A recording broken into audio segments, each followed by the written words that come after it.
Our next speaker is Dr. Cynthia Richburg. She is professor and clinical audiologist at Indiana University, Pennsylvania. It's my honor to present her to you. She took my job, and you don't very often get to introduce the person who took your job, but does a better job than you ever did. Her primary areas of interest started out in educational audiology and auditory processing disorders of children. And I believe if you look at her work and her research, her interest in noise and its effect on health have clearly risen from her study and advocacy of the importance of hearing and processing for the educational progress of children and the effectiveness of workers in their workplace. So I introduce to you Dr. Cynthia Richburg. Thank you very much. And thank you for asking me here to speak on this today. I am going to put up a little comment on the fact that I am not an expert in fracking. The noise part and the hearing part is my area of expertise. So I'm going to start off a little bit by giving you some information that I'm sure you're well aware of. You've probably heard about it since your middle school health class, and it's the fact that noise does create hearing loss. So we do know that noise exposure in general is going to create a permanent hearing loss that isn't going to get better. Once the cochlea or the inner ear mechanism is damaged from the noise, then the consequences basically are an inability to hear well, possibly ringing or tinnitus in the ears, and there's going to be a whole lot of huhs and what did you say's going on due to that damage. Just want to make sure it's up there. This is an example of actually two people's audiograms. The top two lines, the circles and the X's at the top, are indicating normal hearing across all frequencies, low, middle, and high frequencies on an audiogram. But as you can see, the second set of circles and X's are what we call a noise notch, or the hearing loss that's created by noise exposure. And so this type of audiogram would be one that would be seen pretty regularly in someone who has worked around noise. In the working world and in industry, we do have the Occupational Safety Health Administration, OSHA, there to protect the workers, and one of their areas is the noise-induced hearing loss area, and I am also glad to know that someone from NEOSH is going to be here to speak later on. But I wanted to introduce this information because of the numbers. I'm going to be talking about decibels, and decibels are the intensity units for which we usually talk about noise and sound. And OSHA has regulations that says that workers who are exposed to 85 decibels of industrial noise should be enrolled in a hearing conservation program, and for those who are exposed to 90 decibels and greater are mandated to wear hearing protectors while they're on the job around the equipment that they're working on. But when I was asked to present on the topic of fracking, I realized I would have to go and look up several things myself, and really it's not exactly known at this point, just like with the health consequences in general, what the effects noise created from fracking and the non-traditional gas industry is going to have on the environment and on people and on animals that are in the general vicinity of those well sites. There's a lot of speculation out there on the internet, a whole lot of mathematical calculations, which hearing scientists would really like those calculations, but I don't like the mathematical calculations. But they're out there. They can figure out a lot of what the noise impact's going to be. And there's a whole lot of extrapolating that information back to fracking and this specific topic. One of the, what I consider to be a reliable source of information that I found out there came from the Department of Environmental Conservation, and it's the GEIS report. They're actually two different years. It's the Generic Environmental Impact Statement. And the quote that I specifically focused on is that site preparation, drilling, and hydraulic fracturing activities could result in temporary noise impacts, depending on the distance from the site to the nearest noise-sensitive receptors. And basically, those noise-sensitive receptors are going to be us as humans and our ears, okay? I also needed to find out, so what's involved with drilling? And fortunately, we've had with the other speakers some very nice pictures and explanations. But there are 4 phases that are talked about most. One's the access road construction phase. Not actual fracking yet. This is building up to it. Another is the well pad preparation phase, getting things built. Then the third is the well drilling phase. And then finally, everything settles down into the production phase. So the first 3 phases of the fracking process are what we would consider to be noisy or extremely noisy. And I'm going to give some levels in just a little bit. Also, from what I could tell, the drilling could be classified as rotary air drilling and horizontal drilling. And one of the articles, I believe it was the Geis article that I pulled up, gave some composite noise levels. So everything, all the equipment, all the trucks, everything put together would make this composite noise. And for the rotary air drilling, that ranges from 79 decibels at 50 feet, a closer distance, down to 45 decibels at about 2,000 feet. And we heard about, in Texas, 100 feet being distance. So I just want you to think about that as well. There was also information, and I would be very bad to not say that I appreciate my student group who's here. They have a wonderful table out there with information, more information about noise and fracking. So please take a look at that later this afternoon. But some of the information there is about a school and the distance of a school from one of these pads. The horizontal drilling is very, very similar to the rotary air drilling, and those composite noise levels range anywhere from 76 decibels at 50 feet to down to 44 decibels at 2,000 feet. And so then I wanted to know exactly, well, what are the noise sources associated with fracking? And one of the ones that was discussed mostly was the trucks and the vehicle traffic moving through, supplying the well site with all the materials, the concrete, the sand that's coming in, things like that. Also, then, we've got all the equipment that my 2 sons have fortunately educated me on. I would not have known what a grader was, 10 years ago.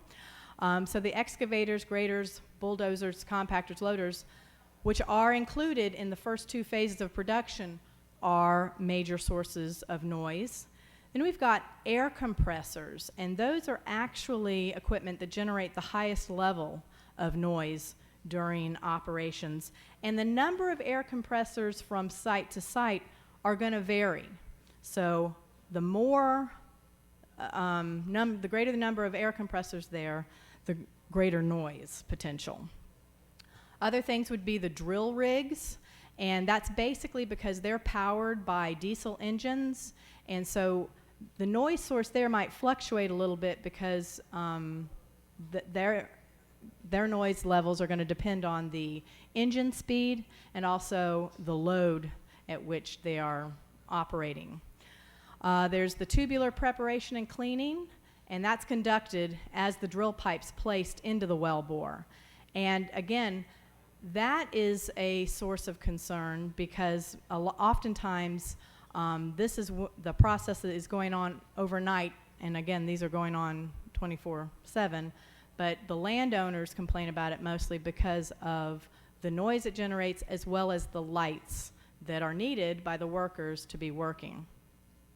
The elevator operation is not a high noise generator. That's simply moving the drill pipe up and down. But the drill pipe connections, that uses compressed air, and so as that air is released, the noise is generated at that time, and depending on the depth of the well can really tell us how much noise is going to be generated. So this just gives you some numbers, 76, 75. That's what a truck and the truck traffic noise might put out at a distance of 50 feet.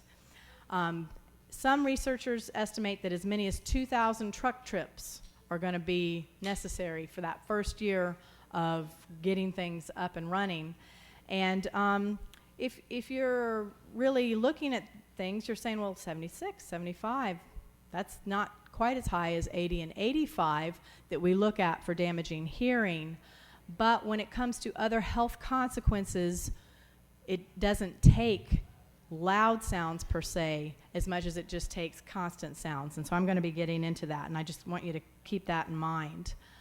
I was able to find a little bit more composite noise levels, or the estimates of what that might be. And so when the access road construction phase is taking place, then the noise that is coming from the trucks and any of that equipment that's building it is going to range from 57 decibels at 2,000 feet, a greater distance, up to 89 decibels at 50 feet, okay? When they're in the well pad preparation phase, then the noise from the trucks and the equipment and chainsaws that are needed is going to range from 52 decibels at 2,000 feet up to 84 decibels at 50 feet. And then the third one was the actual fracking phase or process, and these numbers jump up. They are jumping up because the pumper trucks that are involved are pretty noisy, and as many as 20 pumper trucks can be pumping out sound at the same time. That's going to range anywhere from 72 decibels at 2,000 feet up to 104 decibels at 50 feet. So if you're only 100 feet away, it's still going to be pretty loud. This information is just what I thought about as factoids. I think that everyone needs to keep it in mind as they are thinking about sound and noise levels. The first 50 to 100 days contain the majority of the noise associated with hydraulic fracturing. Okay, so that basically says that once the well has been completed, all the drilling is there, then the equipment gets demobilized and the production process itself does not generate significant noise levels. But this also was important to keep in mind that the current regulations, as they are, state that all wells on a multi-well pad need to be drilled within 3 years of starting that first well.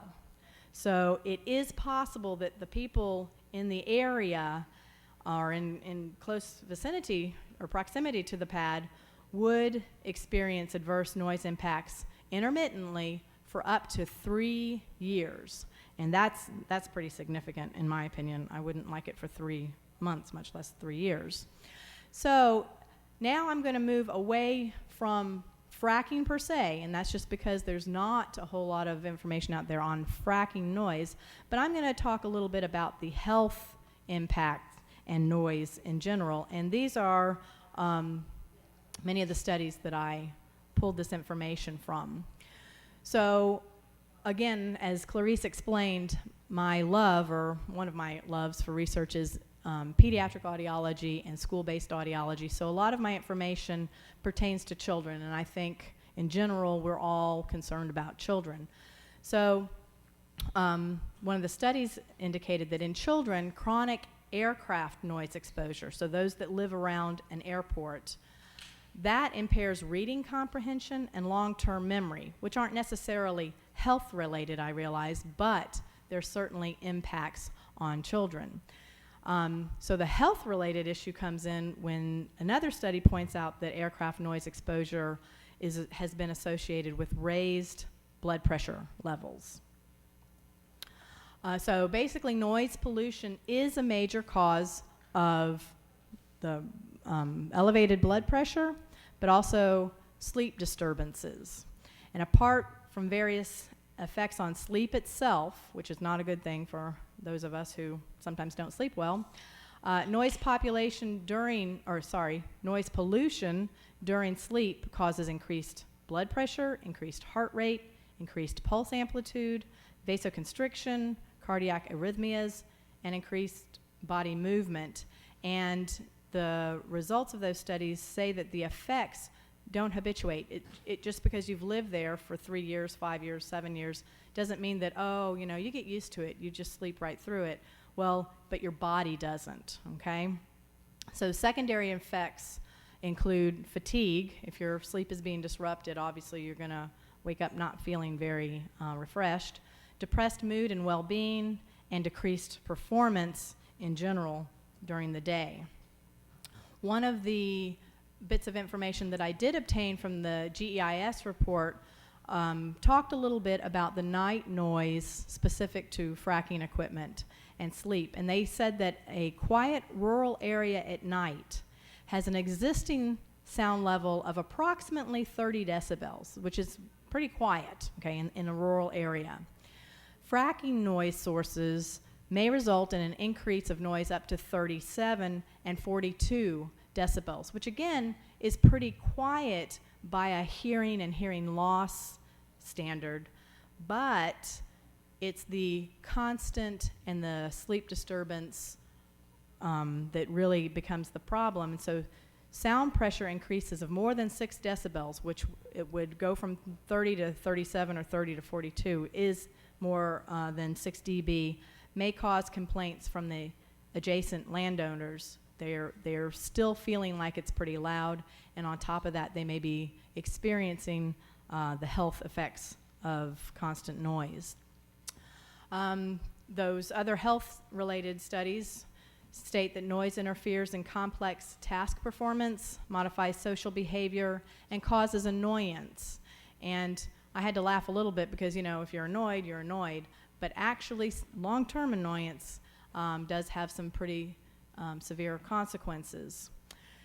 Both industrial studies and community studies say that noise exposure, constant noise exposure, is related to raised catecholamine secretion. And catecholamine secretion is that general physiological change that our bodies experience as we prepare for that flight or fight response, okay, fight or flight response.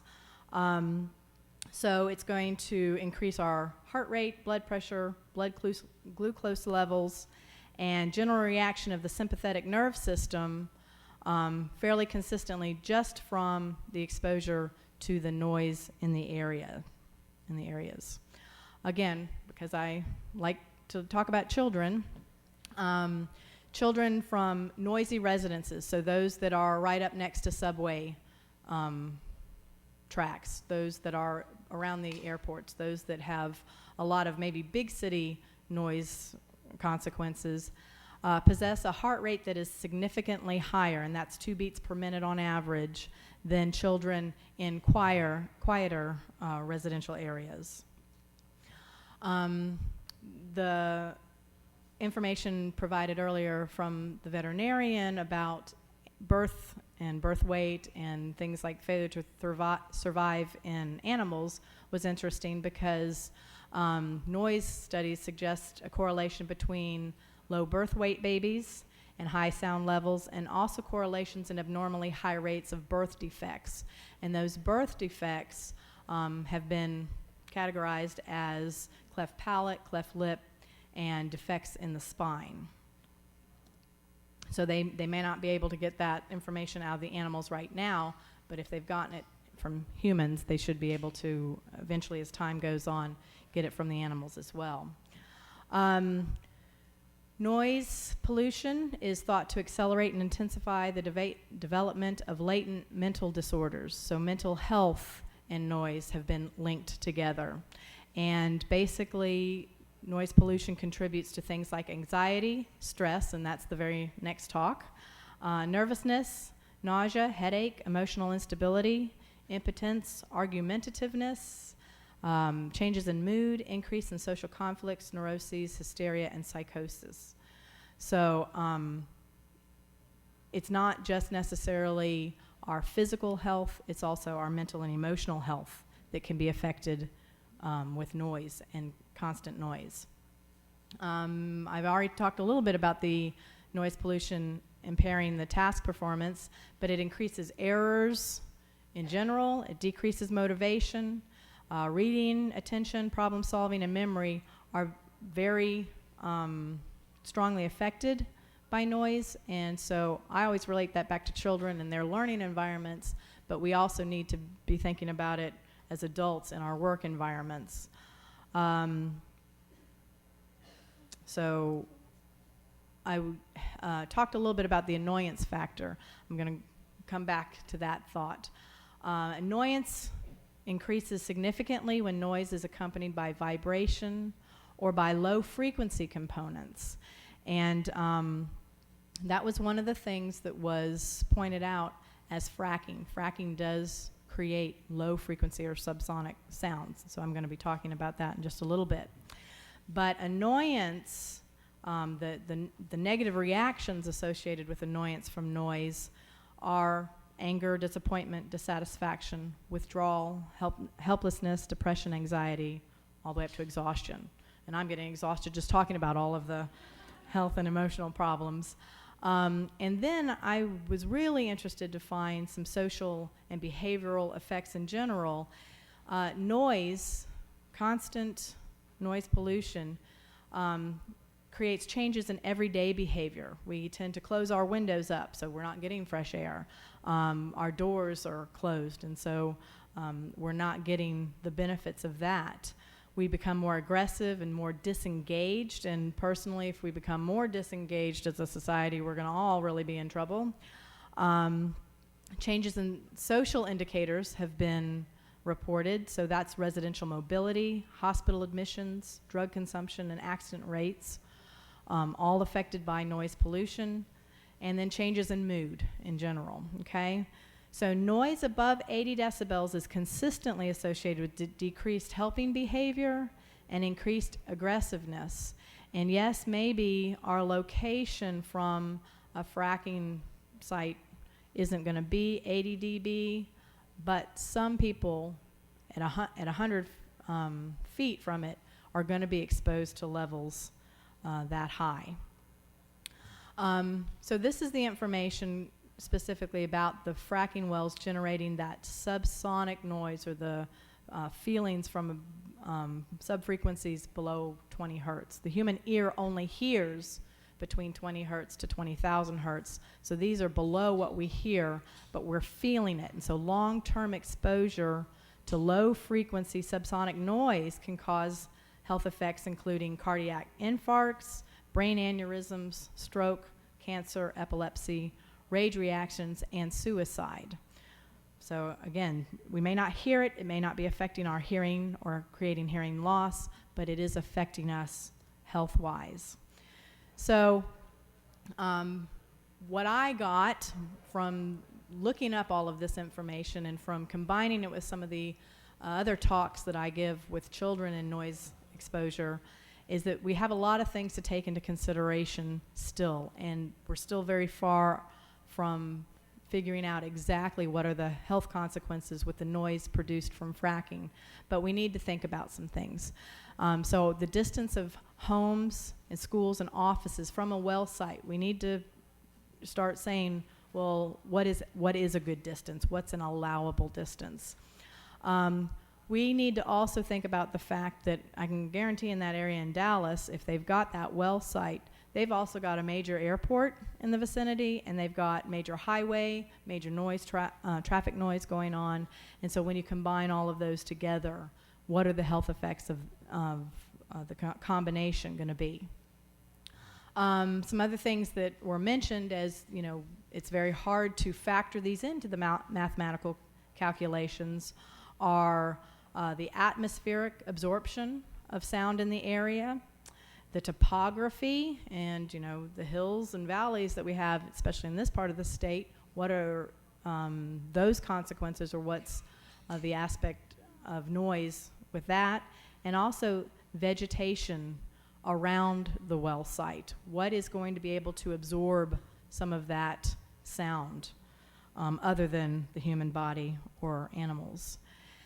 And wow, I was afraid that I was going to have too much information. I must have not been talking in my usual slow Southern style. I actually probably flew through that.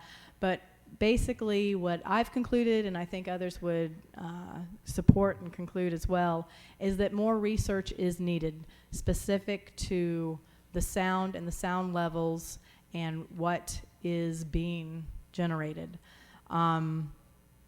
Unfortunately, that's going to take time. It's going to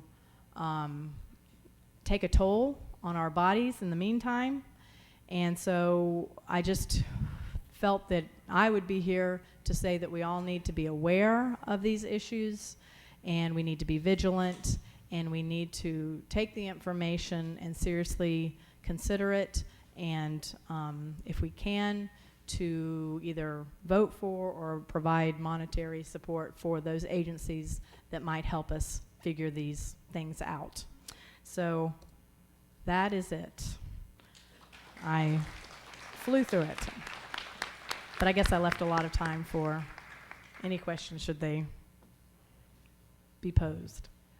I just want to say that having lived in most of my life in Point Breeze, a very quiet neighborhood, and then moving out to Indiana County, rural intersection, the noise levels of those bikes and those trucks going by, motorcycles, these are kids, but also the fracking trucks, it really grates on your nerves. Yes. So they're anyhow, not that's damaging your personal. hearing per se because of the distance, but they are grating on your nerves, and that annoyance and that stress and anxiety doesn't help. Okay, I have a question here. You state that noise interferes with student learning. How can school personnel counter these effects? From the noise within the school itself, or from the fracking I'm assuming noise? from out, yes, From outside. yeah. Well, they can, at this point, I would say, just become very active in getting parents involved and teachers involved and saying, you're not welcome in this area. And if you are in this area, you have to erect sound mitigating or noise mitigating barriers between the school and between the fracking site, the well pad. It's a must. Have you studied noise impacts from compressors and processing facilities? I think you did address that. Have you studied noise impacts from compressor stations and processing facilities? I personally haven't, no, but the information from the GEIS reports are stating that the air compressors are the largest source of noise. And because the air compressors numbers vary, they actually, I believe they even had a study that looked at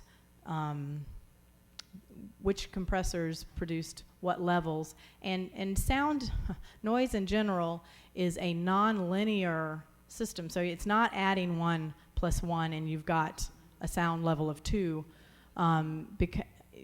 Basically, when you add 2 noise sources together, it's not going to double that sound. So it does take very complicated mathematical equations to try to figure out exactly, it is going to raise the level, but it's not going to raise it by a factor of 2. So, but no, I have not done air compressor research myself. And what is out there is very hard to find, and you have to actually find it in documents that are, if you want, you know, information that's not maybe not non-biased, and I did try to get that. I tried to not present negative or too positive perspectives. But if it's out there, you're going to have to hunt for it very closely. And one more question: how about humidity and noise? How does humidity is a factor because humidity does change the speed of sound. It's going to play into it. Again, with a lot of mathematical calculations, someone other than myself could actually calculate that.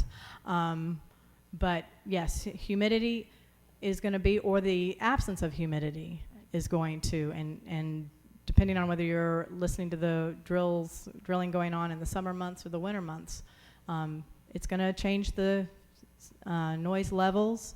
And the fact that it's intermittent, I think that that's unfortunately what the industry is pointing out, is that, oh, it's very short-lived, and it comes and it goes. Well, but it comes and it goes not so fast that it couldn't possibly have health effects. And that's what more research needs to go into, to figure out exactly what those health effects are in that 50 to 100 days. Okay? Okay, thank you. Thank you.